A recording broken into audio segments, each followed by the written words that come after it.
Welcome to Ascend and Awaken, a life of balance. Have you ever stopped and really asked yourself, who am I? Beneath your name, your body, your thoughts, and the story you've been telling about your life, is there something deeper, something unchanging, something that has always been here? Non-duality points to the truth that the self we believe we are, the separate individual looking out at the world, is not who we really are. It is an appearance, a useful identity for living in the world, but not the essence of our being. Today, we're going to explore what non-duality means, why the sense of being a separate self is considered an illusion, and how recognizing your true nature can completely transform the way you experience life. 1. What is non-duality? The word non-duality means not two. At its core, it points to the understanding that there is no ultimate separation between you and the world, between subject and object, between the observer and the observed. We usually see ourselves as here and everything else as out there. There's me and then there's the world. But non-duality says this split is not fundamentally real. It's a perception created by the mind. In Advaita Vedanta, it's said, Tattvam asi, you are that. In Zen Buddhism, they speak of the gateless gate, the path you walk only to realize there was never a barrier between you and truth. In Sufi poetry, Rumi tells us, you are not a drop in the ocean, you are the entire ocean in a drop. These are different ways of saying the same thing. Life is one seamless whole, and you are not apart from it. 2. How the separate self is created. From birth, we are taught to identify with a specific body, name, and set of experiences. People tell us, this is you, that is not you. We learn to draw a mental boundary around our body and call everything inside it me, and everything outside it other. Over the years, we add layers to this identity: beliefs, preferences, fears, memories, and ambitions. This creates a personal story, a self-image that we defend and try to improve. But here's the key. This self-image is just a collection of thoughts, sensations, and memories appearing in awareness. It's not the solid, permanent me we think it is. The body changes, the mind changes, emotions change. But something deeper, awareness itself, has been constant through all of it. 3. Recognizing awareness as your true nature. Imagine sitting quietly and noticing thoughts as they come and go. You realize you are not the thoughts, because you can observe them.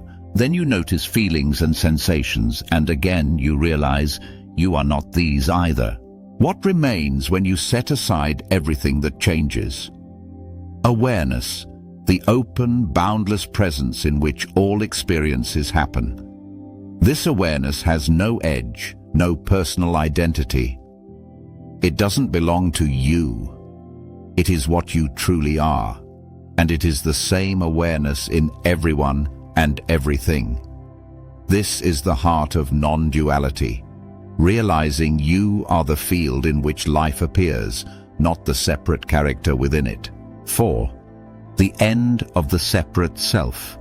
When people talk about the end of the separate self, they don't mean you stop functioning as a person. You still speak, eat, work, and love. The difference is that you no longer take yourself to be a separate, isolated entity. It's like realizing you've been playing a role in a movie. You can still play it well, but you know it's a role, not the whole truth of what you are. Without the burden of defending this imaginary me, there's a natural ease. Life flows through you, rather than you feeling like you have to control and manage everything. 5. Why this brings deep peace. So much of our suffering comes from protecting and building up the separate self. We feel we must prove ourselves, compete, win, and be seen in a certain way. We fear loss because we believe something essential could be taken from me. When you see that the me is a mental construct, these fears loosen. You are not what can be gained or lost. You are the awareness in which all gain and loss happen, untouched by either. This realization brings a peace that isn't dependent on circumstances. It's not that challenges vanish, but they no longer define you. 6.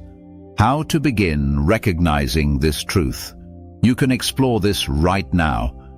Close your eyes for a moment. Notice the sounds, the sensations, and the thoughts moving through. Now, ask yourself, who or what is aware of this? Look directly for this someone who is aware. You won't find a thinker behind the thoughts or a watcher behind the eyes. There is just awareness, open, silent, without center or edge. This is a glimpse of non-dual awareness. It's simple, but the mind often overlooks it because it's always been here. 7. Living with this understanding. Living from non-duality doesn't mean abandoning the world. It means engaging fully, but without the illusion of separation. You might find yourself more compassionate because you no longer see others as entirely separate from yourself. Conflicts lose their sharpness because you sense the shared essence behind all appearances.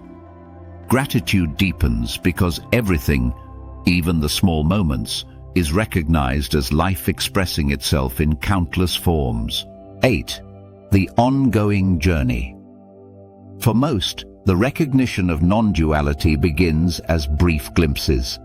Over time, these glimpses may stabilize, and the old habits of separation soften.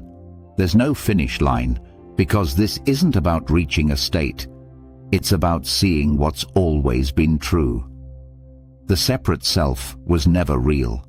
You've always been the awareness in which the whole play of life unfolds. Non-duality is not about rejecting the personal self, but about knowing it's not the whole story. Like a wave in the ocean, the self appears and disappears, but the ocean, your true nature, is always here. If this message resonated with you, I invite you to subscribe to Ascend and Awaken for more spiritual teachings, soulful insights, and guidance on living a life of balance.